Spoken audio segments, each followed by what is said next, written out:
right now. Okay, so now we're recording. So good evening, everyone. My name is Matt Baldwin, and I'm the Director of Secondary Education. To begin the night, I would like to introduce our interpreter for the evening, Veronica Navarro.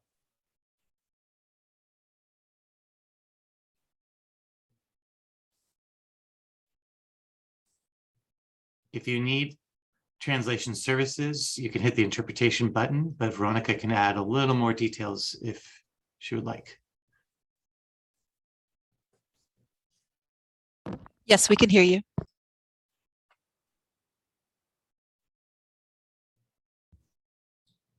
I think we can only hear Veronica on the other side, Michelle. We can't hear her here. We can hear it. Okay.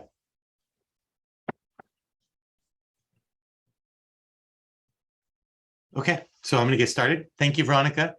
Thank you for being here tonight for our final installment of this school year's Math Success Parent Night.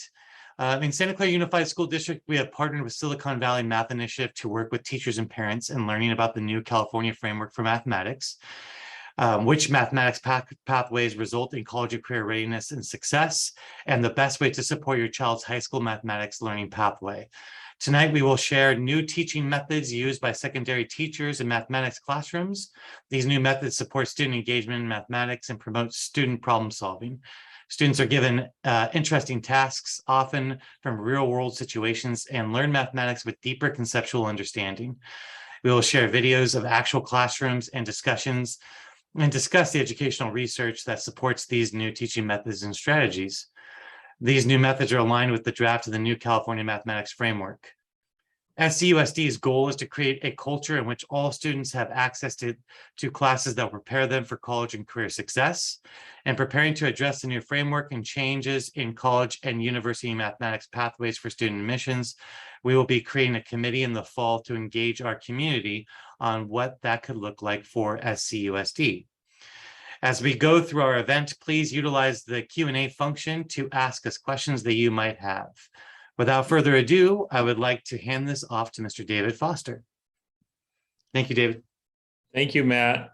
I'm going to be sharing a PowerPoint on my screen that will be available for people to download and be able to use after the event today.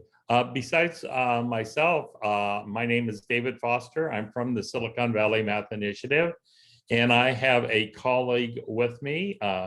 My colleague, Tracy Sola, is the Assistant Director for the Silicon Valley Math Initiative and helps in our professional learning.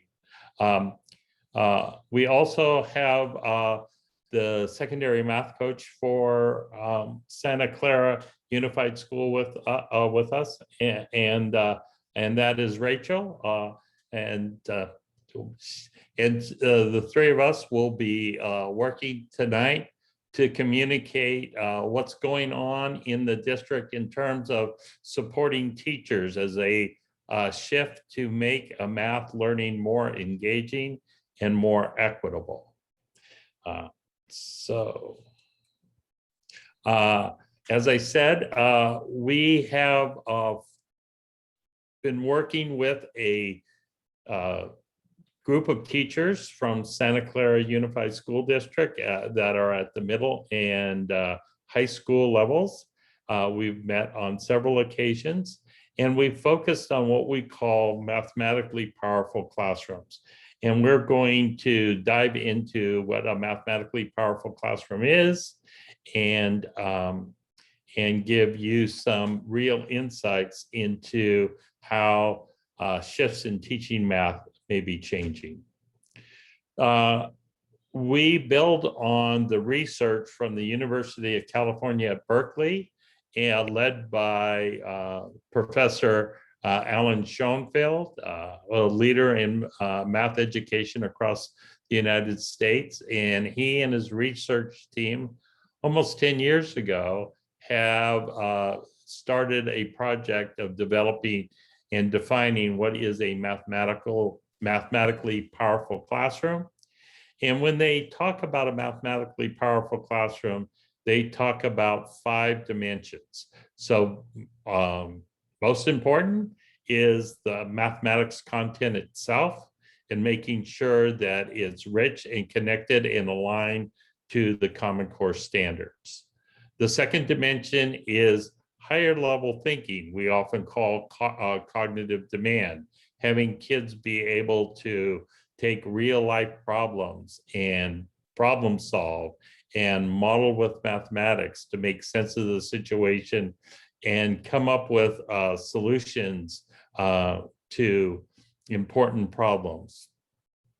The third dimension is equitable access to the content, ensuring that all students have access to grade level or course level mathematics, and with the high expectation that kids can and will do mathematics at grade level and be successful as mathematicians. The fourth dimension is the dimension of students having agency, being agents of their own learning, authority, being the author of ideas, and having a positive identity towards school and mathematics. The fifth and final dimension is formative assessment. This is the dimension of teachers using assessment for learning, not just of learning. So be able to find out what kids know and are able to do, meet them where they are, move learning forward so that kids will be successful. These 5 dimensions, we often look at in terms of what the student is thinking and able to do. I'd like you to take a minute to read through these 11 bullets yourself and think about which ones really resonate with you.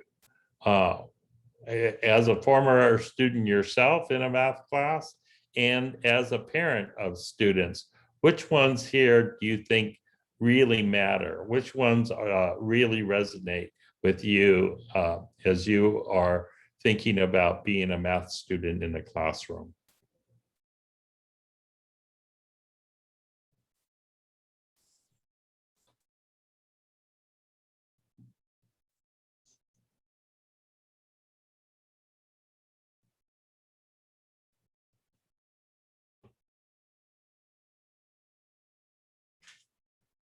Tracy, I'm going to ask you, could you give us your thoughts on a particular bullet or a couple of bullets that really resonate with you?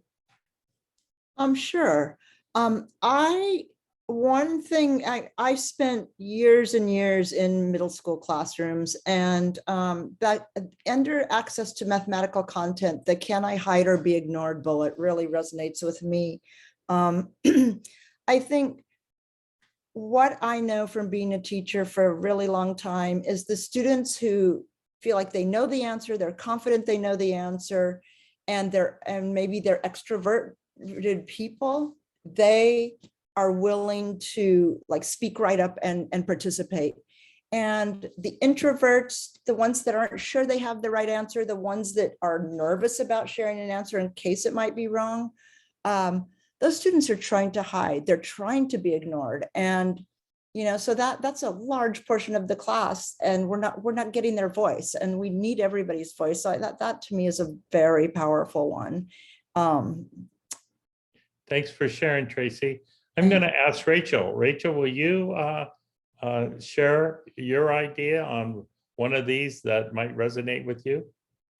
Yeah, the one that resonates with me the most is under cognitive demand. What happens when I get stuck? So I, was a high school teacher for many years, and that was always what my students struggled the most is what do they do when they get stuck? And for me, what we learn in math goes well beyond the math classrooms. And there's always situations in life where we get stuck or problems we're solving when we get stuck, and helping students really build that capacity to endure in their problem solving. For me is one of the most important things that happens in a math classroom. Thank you, Rachel. So we're going to share with you some innovative curriculum materials that we are using with teachers to show them different ways that they can reach students and develop not only the ability to do mathematical problems and procedures, but to understand conceptually why those procedures work, or why aspects and properties of mathematics make sense. So this was a project that produced a number of small little curriculum modules. It was funded by the Bill and Melinda Gates Foundation, and these serve students in grade 6 all the way through high school. The one we're going to be looking at is a middle school one about fractions, decimals, and percents. In this actual curriculum that students spend about 2 to 3 days on, they are given a number of cards. You can see these cards. There are decimal cards and also a link to the exact percent that is equivalent or an approximate value to the value of the decimal. And if it's gray, that means that the card is actually blank. So students had to fill in any card that you see that has a gray background to it, or a number that is gray. That would be one that the students would have to fill in on their own. But there are decimals and percent cards together. There are also fraction cards, common fraction cards in the second row. In the third row, there are area models that represent these. And then the very last row is number lines, where students are trying to match it. So what you see here is the cards all matched up, correctly done. But these cards are in different orders, and kids have to look at these cards and match them together. So we're going to visit a middle school classroom and watch students engaged in trying to sort these cards and explain their thinking and reasoning to one another. I don't know how many of you, well, everyone should remember this worksheet that we did that was fractions, decimals, and percents. Okay, and remember I said this was more of a pre-assessment to see what you know already and what we still need to work on. So based on what you did on this worksheet, we're going to do an activity today where you're going to be working with your partner most of the time. Okay, there are going to be times where you're going to work with your group, and I'll let you know when those times are. All right, so right now everyone's getting a worksheet. Once you and your partner have sorted your cards, so you're filling in the blanks first, then you're sorting them from left to right. That's why I don't want anything else on your desk, so you have space. Once you sorted them, then you're going to turn and talk to your group members to check and challenge your explanation if they disagree. And remember, you have your sentence starters that you can use, and they're in your notebook as well, to challenge or each other's explanations or check for understanding. So for 50%, to change it into a decimal, you need to put the 0 because it's not a whole yet, because it's at 50, it's at half. Because the percent sign equals out of 100.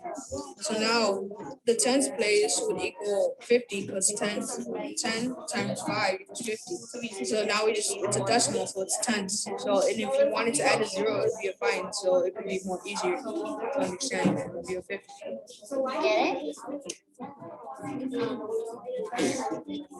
I want to challenge Kashanda on 80%. I think it's wrong. You gotta say it. I disagree. I disagree with you. I disagree with you. I disagree with you, Kashanda, because 80% does not equal 0.08%. I disagree with you. Can you please clarify how did you get it? Can you clarify how you did it? So if you put 0.5, it means that you're practically saying that it's 50%. so change it to 5, change it to just plain 5%. So Kevin, do you know why she changed it to 5%? Yes, because I was the only one doing it. No, but like, do you understand why did she say to change it to 5%? Yes. Why? Because 50%. Oh no, 5% or just like just one and with that whole goes to 50%. Yeah. So let's go. We put next 12.5%. Same thing. Right? Yeah. So then She put this one. So. let's scoot this and put that there. Okay. So I think I know how you got 1/25, because what you did was one whole because of the 1, and then when you did 1/4 because of the 25, which is 1/4 because 25 times 4 equals 100. Well, you can kind of get the idea of quarters, and then that's how you got 125% and 1 1/4. Yeah, that's right. And then we got like 12.5% over here because it's 1/8. 1/2 equals 50%, and then to get 1/4, you have to divide that, which equals 25%, and then you have to divide that to get 1/8, and 25 divided by half, 2 equals 12.5%. And over here, it's 3/8. Well, I already explained that 1/8 equals 12.5%, and 12.5% times 3 equals let me see, 37.5%, which is right. So 3/8 equals 37.5%. I know that you got 125% for 1.25, and that is right. That that is right. That 1 equals 125%. But the problem is the picture. You just shaded like this whole thing, and this, and even if it's not even a whole because you're missing this part, and like I'm not missing any part. It's not like yeah, but supposed to it's be not fully. 1 and it's not 125% equals 1 1/4. No, And it's this is not it's not 1 supposed to be 1 1/4. It's actually most likely all these squares. It just equals 5 in each square. How do you know? Yeah, because if you would actually like if you would do like 5, 10, and it would all go to 125. Now I would like to see what you done. I'm gonna challenge you. What does 1 equal? 1 equals what percent? 1, the number 1, 100. What's greater, 125% or 1%? 100%. 125%. 125. So doesn't that means that since 125% is greater, doesn't that means that 125% is more than 1? Yes. Tell me The if this numerator. answer is right or wrong. It's right. Why is it right? It's right because if it does wouldn't. Oh wait, so wait now. Actually, I think I know where you're going with this. The fraction for this would be 1 and Yeah. 4. That's where I'm couldn't- going. why didn't you let me see? Sorry. Sorry, I meant to press a different button.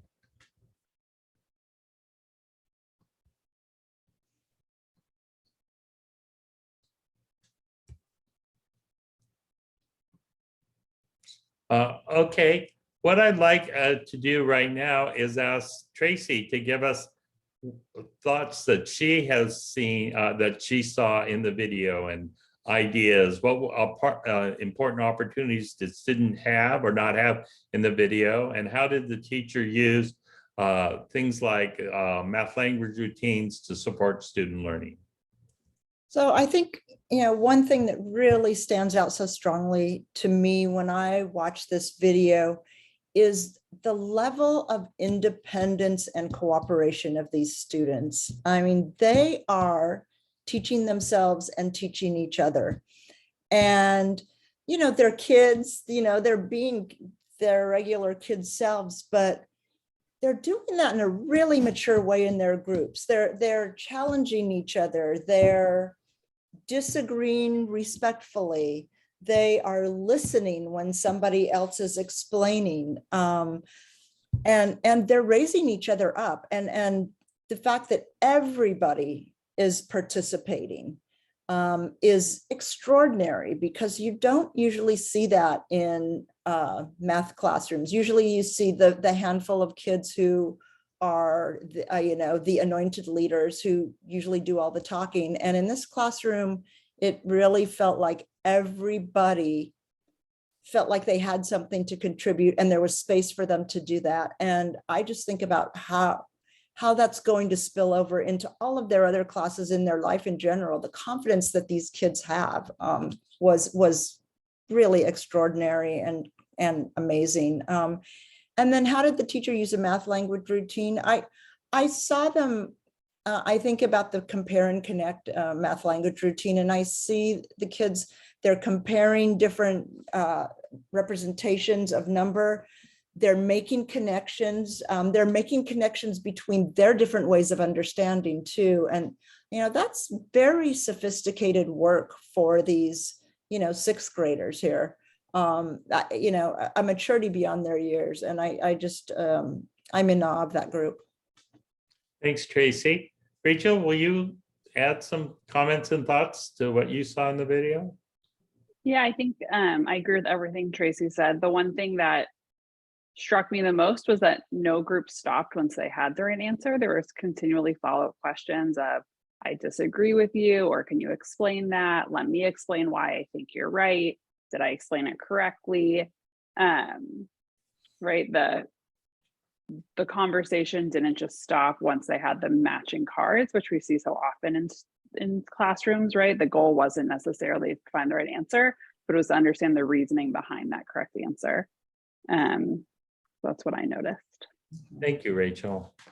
Okay, so what I want to share with you a study that was done out of UCLA. These lessons that we saw the students engaged in were given across the state of Kentucky. It was other places too. It was here in California and other places, but the research was actually commissioned by Kentucky, and they asked UCLA to examine what was happening in these classrooms. And so teachers would use 6 of these lessons throughout the year to their 9th and 10th grade students. So that really means that it amounted to somewhere between 8 and 12 days of instruction during the year. But these students gained 4.6 more months of learning than the control group. So the kinds of ways of getting kids to talk together, well, obviously had to spill over to more than 12 days of instruction. But these ideas of shifting instruction so that kids are engaged in doing most of the mathematical thinking and talking and discussing and developing these deep understandings really had a powerful effect. Another study and tool that we are using a lot with teachers here in Santa Clara is the math language routines that were put together, assembled by a team of 7 researchers from Stanford University. These were to help promote students' language and thinking about mathematics and using language to develop ideas around mathematics. The principles behind this was to support sense making by the students. It's also to optimize the output, the answers, the solutions, the justifications, the discussion and the reasoning, to cultivate the kinds of conversations we just saw in that last class. So we might all remember math classes where very little time was about students having conversations about math, but mostly watching teachers demonstrate and asking a few people to give answers, but not complete answers. So this whole idea of developing conversations, and then the last principle is to really think about having students understand from a meta awareness of their whole idea about language and thinking. There are a total of 8 different math language routines that the teachers can spend 5 to 10 minutes during a day doing any or all of these at different times. The stronger, clearer each time is having kids do something, improve it, and continue to grow forward. The whole idea about critiquing, correct, and clarifying ideas. Oftentimes, we have problem situations and we have kids co-craft questions for those. Oftentimes, we have different solutions that kids will have, and they'll compare and connect. So these 8 math language routines teachers learn and utilize on a regular basis in their classrooms. What we're going to show and go forward now is to look at a high school classroom where the teachers are using where the teacher uses a number of these math language routines in a classroom. The task that the teacher was using for the lesson involved having students become radio commentators for a swim meet, and the swim meet was or the swim race was a 200 freestyle of 3 female swimmers, and they have mathematical information from a graph, and they're supposed to come up with a commentary that you would listen to over the radio. And here is the data that the students are given. There are 3 different racers, a Rebecca, a Barbara, and a Janelle. And you can see how that the horizontal axis is time in seconds, and the vertical axis is distance in yards. And so we have a freestyle race, and the student's job was to interpret this and create a race commentary that used mathematics and understanding functions and graphs to do this work. So we're going to get into the lesson right now. All right. So here's our learning goal today. You today are going to be a radio commentator, and you're going to write your script as if you were announcing something. Frame of blank doesn't belong because. All right. So here are the graphs.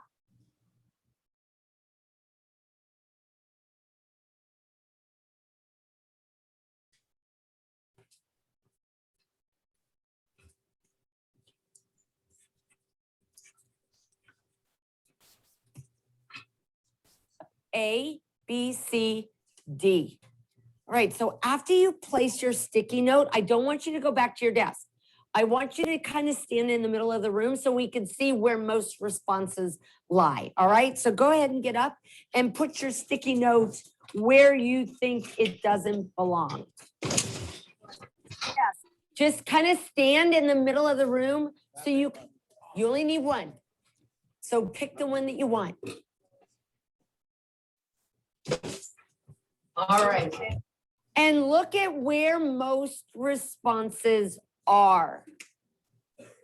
What do you think? Which letter has the most responses?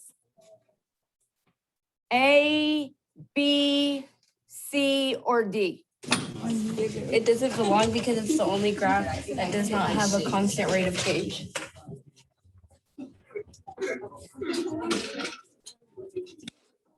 And then think about when you walked around, which one was interesting to you that somebody said? Anybody want to share?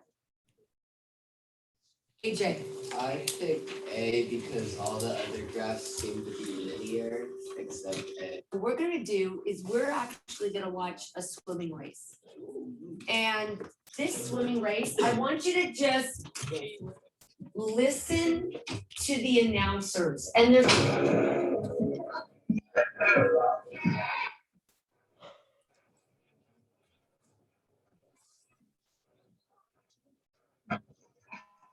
going first. France leads it off. Oh, look at Eamon Sullivan from Australia, though. Wow, he's out. Oh, my goodness, 22:48. Look at the world record line. Way ahead of it is a number of swimmers. as you want. All right? So what we're going to do with our 3 reads is you're going to right now read it to yourselves quietly. All right? Just read it to get an understanding of what it is about and what it's asking you to do. What we're going to do now is we're going to read it again. And what I'm going to ask you to do is to highlight and underline things that are important pieces of information that we need to get from this in order to be able to understand what it is we need to do. And I'm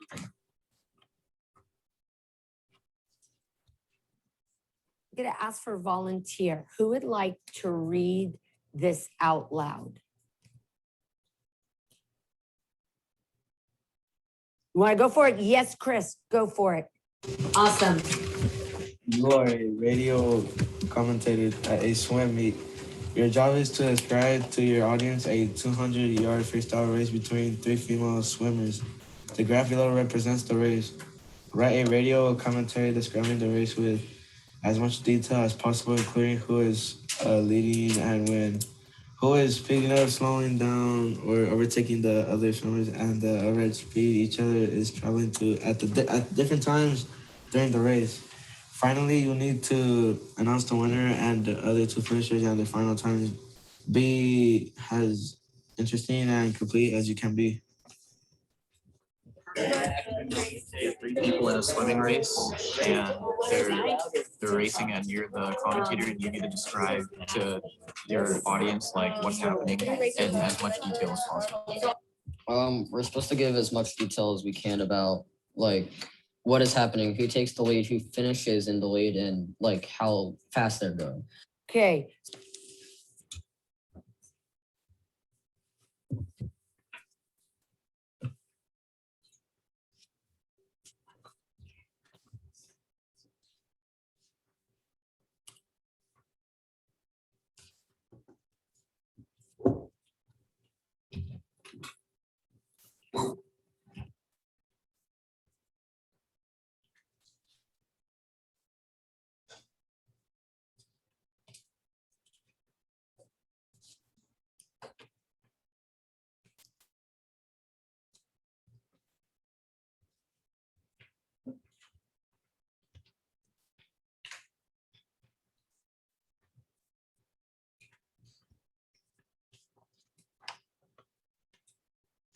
You're just going to hold your whiteboard. So everybody take a look at what we're going to do.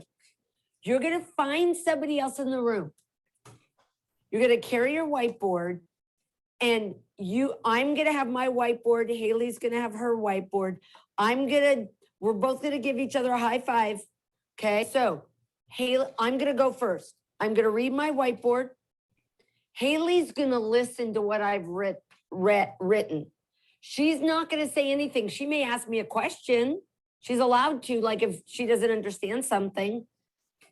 And then when I'm done, Haley's going to read hers to me.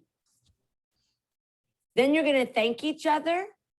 And at my signal, then you will find another student. But we're going to start with the first one. This is called successive pair shares. There are 3 swimmers in the race. Before they start the race, they hear a gunshot. They dive into the water. It's Rebecca had a head start, but Janelle had stitching. I didn't say I was trying to do like dance. Barbara takes a quick lead with Rebecca in second, and Janelle falls behind, and I didn't finish. It would be with Janelle winning, with Rebecca in second, and Barbara. So You are gonna work with your elbow partner or across, and you are gonna write the best possible radio commentator script that you can. What are the best pieces together that you have, that you both have, that you want to make sure you Rebecca include? starts off like winning immediately, and then she starts falling behind, and then 2 other girls start like getting ahead and then tying together, and then Rebecca finishes it off. You should read mine.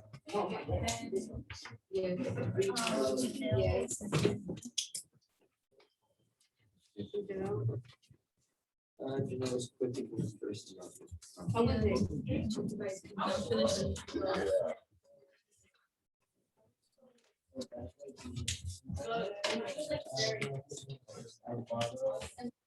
This is a 200-yard race between 3 swimmers, Rebecca, Barbara, and Janelle.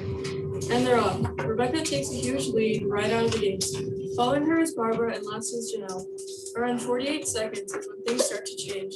They're about 50 yards in when out of nowhere, Janelle speeds up and takes the lead, leaving Rebecca and Barbara neck and neck behind her. Janelle remains in lead for 22 seconds until Barbara and Rebecca overtake her. Janelle falls far behind while Rebecca and Barbara match pace. Barbara creates more breathing room while Janelle matches Rebecca. Janelle accelerates far enough to pass up Barbara right before the 200-yard mark. While Barbara is surprised, Rebecca overtakes her lead, leaving Barbara in last place. The results are Janelle in first, Rebecca in second, and Barbara in third. Nice race, swimmers. Okay, just individuals. Which one did you guys? You guys did a great job. What's the difference between yours and what you heard? Ours was like, we didn't really do anything with the graph. We didn't like say at what time what was happening. We just went on by doing we didn't really say what time. We just went on what was happening. It was beautiful though. That's why I liked it. Because you gave good description. You gave really good description. All right, this time. All right. So this time, why don't we start with Rachel? Why don't you talk about what you saw in this lesson and things that stood out to you? Yeah, one of my favorite things that I noticed in this lesson was that the teacher was using the successive pair share strategy, which is so powerful for so many students to be able to edit their response over and over again. And right, if we think about an English classroom, for example, right, students often write a rough draft, they get feedback, and then they have a final answer. And the successive pair share strategy is really a parallel strategy to that in the math class.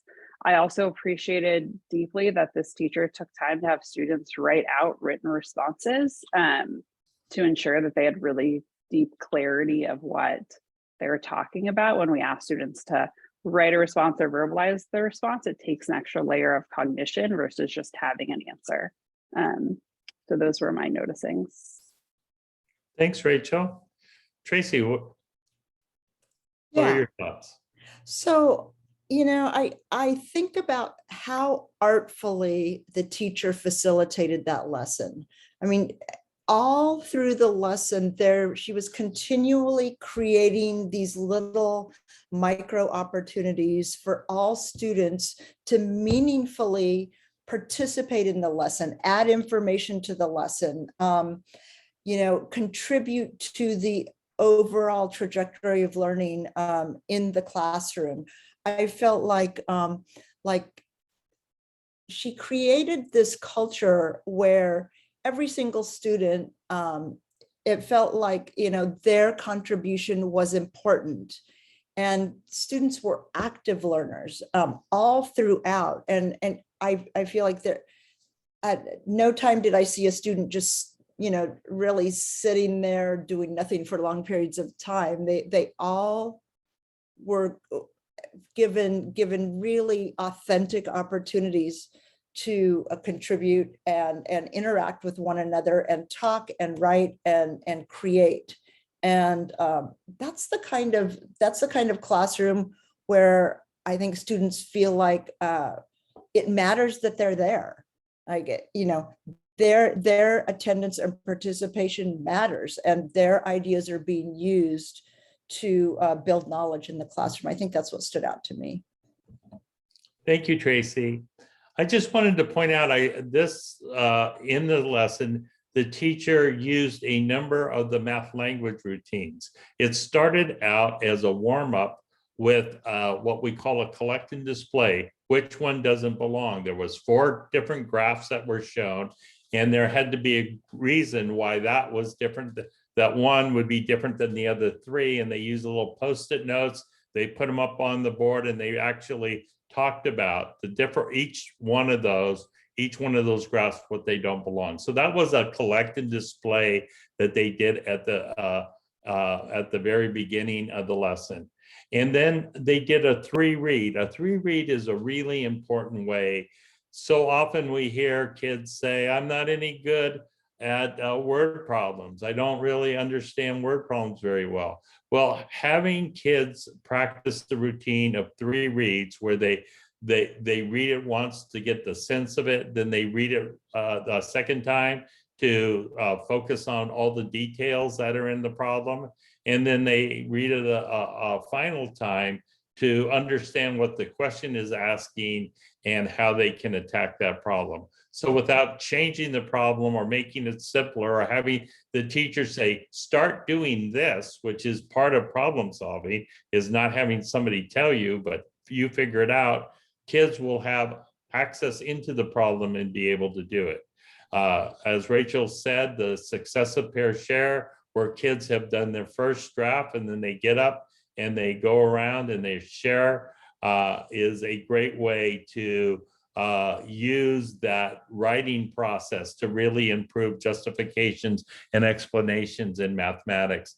And finally, there was presentations at the end where kids could do a compare and contrast different ways people have done it compared to the own way that they did it. So these math language routines are part of the strategies that we're working with teachers to make interactive classrooms where kids really come away with some deep understanding about algebraic functions and understanding.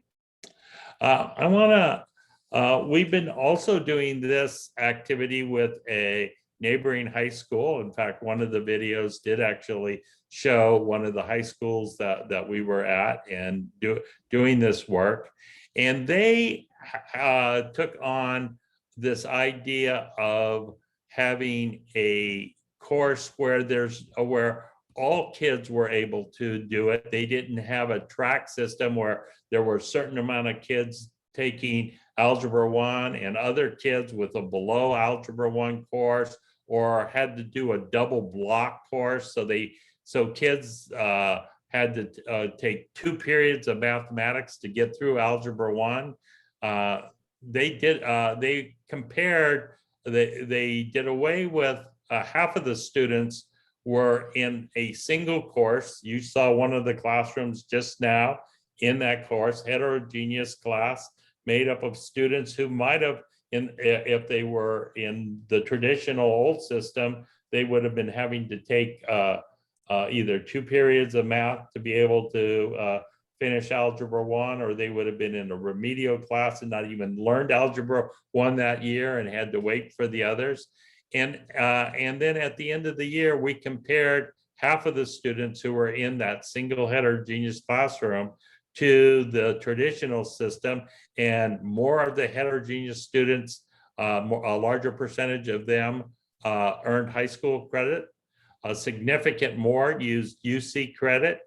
And for the students that would have been comparing apples to apples, the kids that were in the heterogeneous class, that would have been in algebra anyway, they actually outperformed kids in the traditional track classes.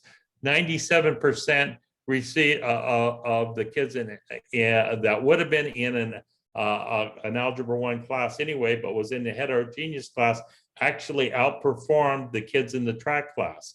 You can see, and they did so also in terms of graduation requirement, as well as credit for UC, 93% to 81%. That's a 12% difference. And then for those kids that have been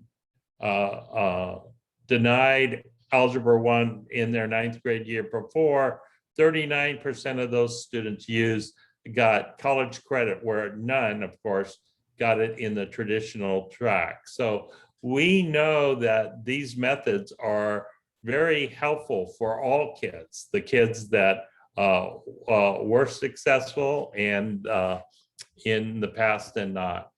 I would like, Tracy, will you read what this student wrote about being in that heterogeneous class, being taught with these math language routines?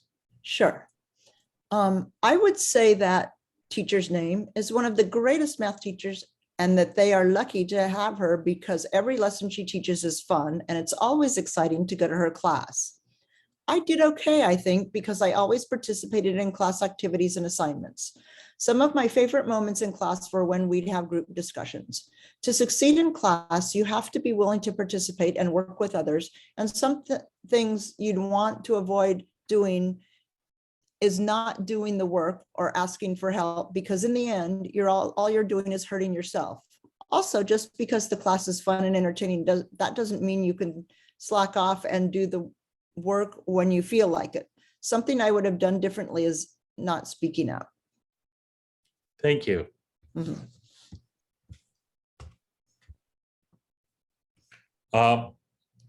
I'm gonna, let's see what time it is. I'd like to, I'm gonna skip over this part. And I just want to talk just a little bit about the California Math Framework. Just about every 7 years, although because of COVID, it's a little bit longer, but we write a new California framework for mathematics. The first one ever written was back in 1985. The one that we're currently living under was written in 2013. Sorry, I didn't mean to go on. And so now we are looking at a new framework. And because of COVID and a lot of feedback, what we have found out is that the framework is in its final revision states. The last window for feedback closed at the end of April. These are based on the Common Core standards. And in the framework the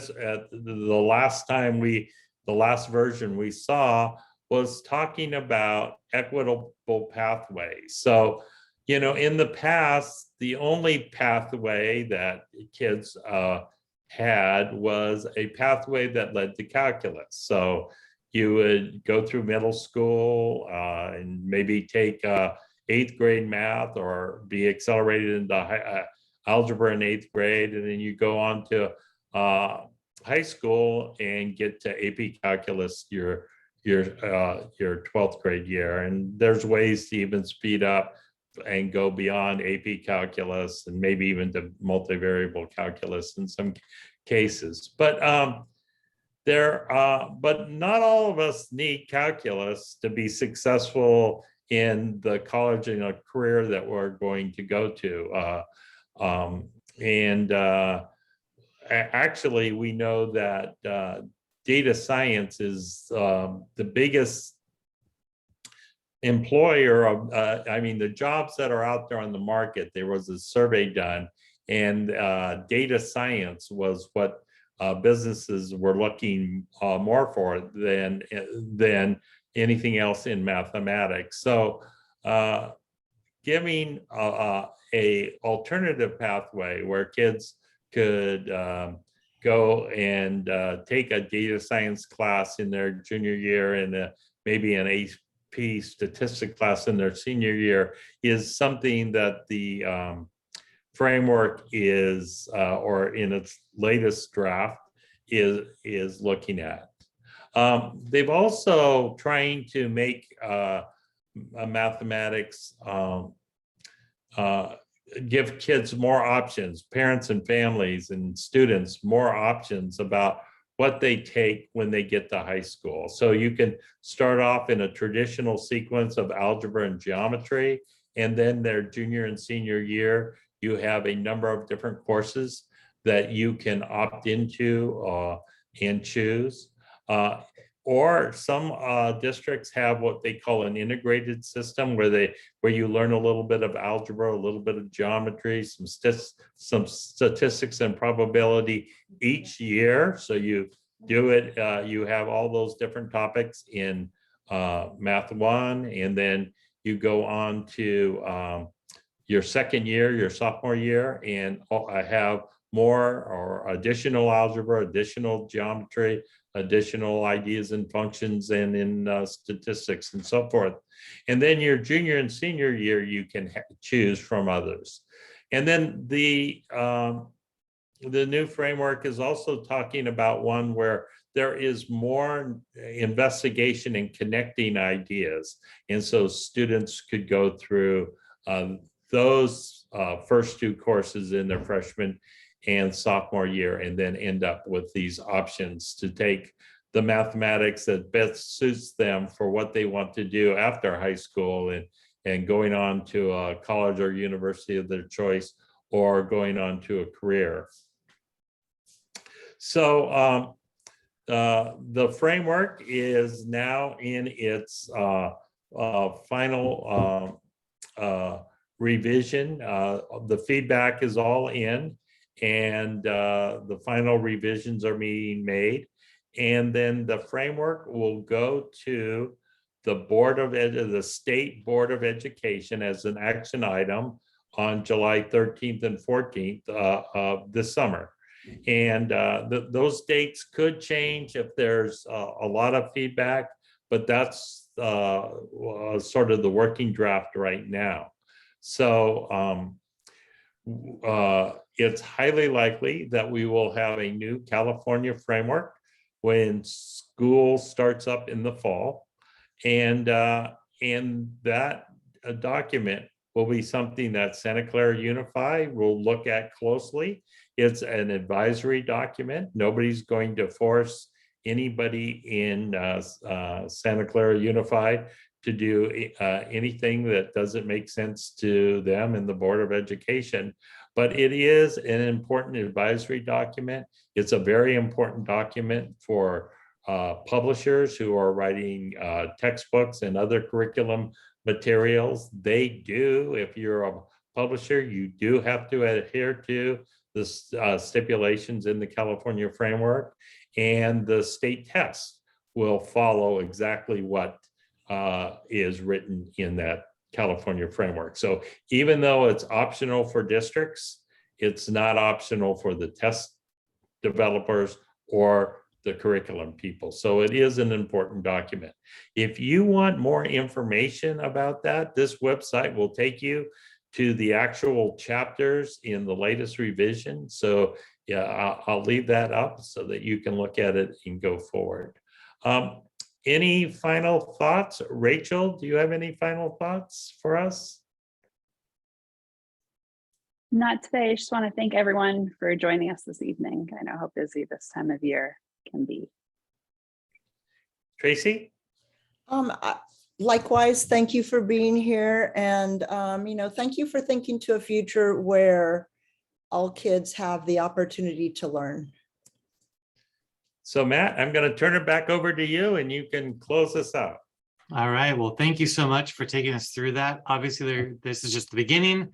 There's a lot more work to be done. I think the next step is when we come back in the fall and August, September, starting to put together some people that would be interested in really taking a deep dive into what this could mean for us, and then making it unique to us, right? And so this is exciting information, exciting news to kind of parse through and make sure that we're making an informed decision on what's best for our community and for our kids. Just to let everyone know, this is the 4th session, and all 4 sessions are going to be on the SCUSD YouTube account. So you can access this one and the previous 3 Math Success Parent Night videos. This link might take us a couple days to get on there, but we'll have it on there as soon as we can. And then there's also links on the SUSD website as well. So thank you very much, everyone, for being here. David, Tracy, and Rachel, thank you so much for all of your wisdom and input. And Veronica, thank you for helping us with the interpretation. And Michelle behind the scenes in webinar 3, thank you. And Kathy Knavel, our assistant soup, thank you as well. So have a great evening, everyone.